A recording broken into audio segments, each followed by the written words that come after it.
Oh yeah, you subscribe. The comment section, use it. The like button, tap it. The notification bell, ring it.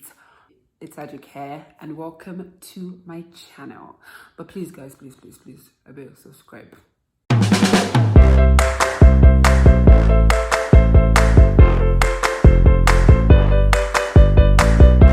Welcome to my first video highlighting a Nigerian hero, like someone who did an amazing thing. I'm just gonna get straight into this story because so Margaret was born in Creektown, Calabar, Nigeria on the 27th of July 1914. Fun fact, this was the same year that the northern and the southern parts of Nigeria kind of came together and became Nigeria, basically.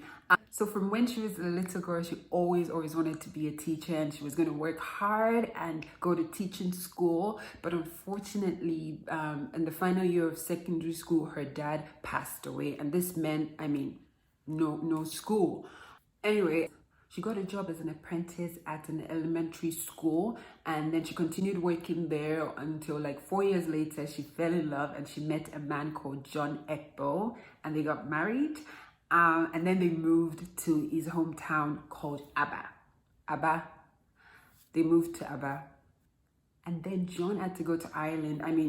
Dr. John had to go to Ireland for medical reasons. So Margaret went with him on this trip. And while she was there, though, she was like, wonder what I can do. So she signed up to Dublin Institute of Technology, where she studied a diploma in domestic science. So when she got back to Nigeria, she set up a school for girls where they could make like dresses and home economics and stuff.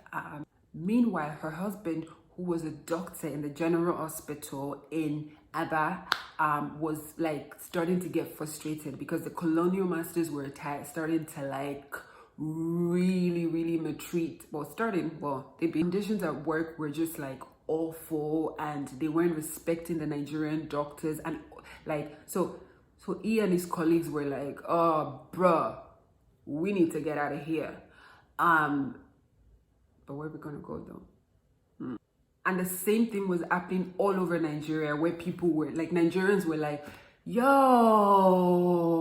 you've been here a minute, guys. All over the country, they were setting up political meetings, and the Nigerians were starting to talk about the special I word, independence. But because John, Margaret's husband, could not make these meetings because he was a civil servant and his work schedule, so he asked his wife to represent him, basically. So there was Margaret at these meetings anyway, like hearing all these speeches and people saying, okay, like it's time for independence, right? And Margaret was like, yes, but where are the women? She was the only woman at the meeting. This was not okay with Margaret at all. So she set up the Aba Township Women's Association. This was like to get women to start talking and start getting, involved and everything. But the men were like, no, we want independence, but it's not for you. Like, you're a woman. Talk about the oppressing. The men were like, no, they refused. They didn't want their wives to be part of the association. So let me tell you what Margaret did, right? She literally she paid for all the salt in the market and literally was like, yeah, do not sell to anyone who's not part of this association. Let me tell you, this strategy worked because the men were like, if it ain't salty, it's faulty. Ooh. Yes, V. So this was good because more women started to join, and like, yes, things started to shake. So one of the political parties that was like, oh, we need to get our independence, National Council of Nigerians and Cameroons. And so she joined them. Another thing Margaret did was reach out to another icon called Mrs. Fumilayo Ransom Kuti, who was also doing amazing things in the South. and she was also part of the NCNC, branch and everything in the South. Anyway, she reached out to her and they both went around the country, like literally telling women, we need to get involved now. We need to start having these meetings. Around the same time, there was an incident in Enugu, which I would definitely be covering on this channel. Nigerian workers were protesting about like being mistreated at work and in a coal mine. And while they were protesting, some of them were killed.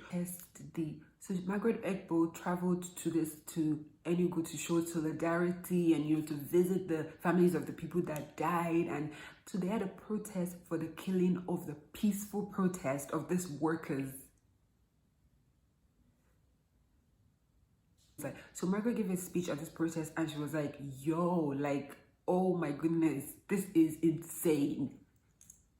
Well, the speech was not okay with the powers that be, and they were like, yeah, we're going to deport you and we're going to send you out of this country. To where? You're not even meant to be here. So they jailed her and 3 other Nigerians, but the Aba Women Township Association, the squad, they were like, we are going to burn this old country down. Try us if you don't let her out. Anyway, the British people did not want smoke. Ooh, fire, smoke. What is this? Am I a rapper? God, why have you blessed me with all this talent? All this talent. They let her out anyway, and the other Nigerians, which was great, they didn't get killed. Along the line, Margaret, being like the very intelligent woman she is, she got some inside scoop, right?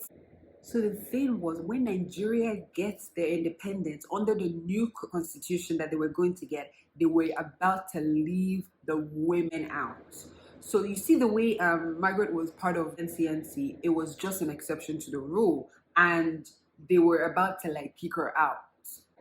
So apart from the 2 or 3 in different regions of Nigeria, except for the north, because there was no woman allowed in the north, she saw the plan for the new constitution. She was like, and she called the leader of the party and she was like, you guys need us. We can help you win. We can and we will help you win. But what you're not going to do is leave us out of the desert. She demanded and was like, women need to get a cut of this deal, guys. And obviously they agreed because they knew the value of what she brought to the table. So therefore, after Nigeria actually got their independence, I'm so excited about this part. After Nigeria got their independence and the NCNC won the election, they brought about the universal adult suffrage, which meant that all women could vote and all women could be voted for, except for in the north, which took, sadly, another 25 years after that. But Margaret did it. And here we are. I don't know why I did that. And here we are. I don't know why I keep doing that. And here we are after independence, and Margaret like contested for a place in the Eastern Regional House of Assembly, and she won. She was up against several men and she won. The women came through. She won. Now she continued even after independence, fighting for the rights of women. And very important to note that all this traveling around for Margaret and going around rallies and speeches was so not easy, because she was beaten, harassed, assaulted. So many crazy things happened, and that she had to endure as well. She was actually imprisoned for 3 years during that time, and what she said about that time was, it was a trying time for me. However, I knew I had to make a sacrifice for the unity of Nigeria. Wow. Margaret Ekpo died at the age of 96, but she left a legacy of kindness, bravery, intelligence, just pure selflessness. So she achieved a lot of things. Like she was the first of many won awards internationally in Nigeria and all that kind of stuff. And also the airport in Calabar is named after her. She's actually the only woman in Africa who the airport is named after. I don't know if that's a good thing, because there needs to be more airports named after women. But then again, where are we traveling to anyway? It's a panoramic. I am brave, I am fearless, I am intelligent, I am kind, I am trustworthy, I am creative, and I just get on with business. And also, I would like to read a few lines from one of her speeches and debates. Okay. In regards to equality and girls' education, she says, "Mr. President, I would like the Minister of Education to know that we are now in independent Nigeria and that time has gone when they placed boys before girls. So I am asking that when scholarships are to be distributed, they must be distributed equally to boys and girls." So yeah, this is the end of my first video and story, and I'm just so honored to be able to know about this incredible woman. Wait, you guys have to see my shirts. You see me? So thank you so much for watching. I don't know why I did that and clapped, and it's been my pleasure. Boom.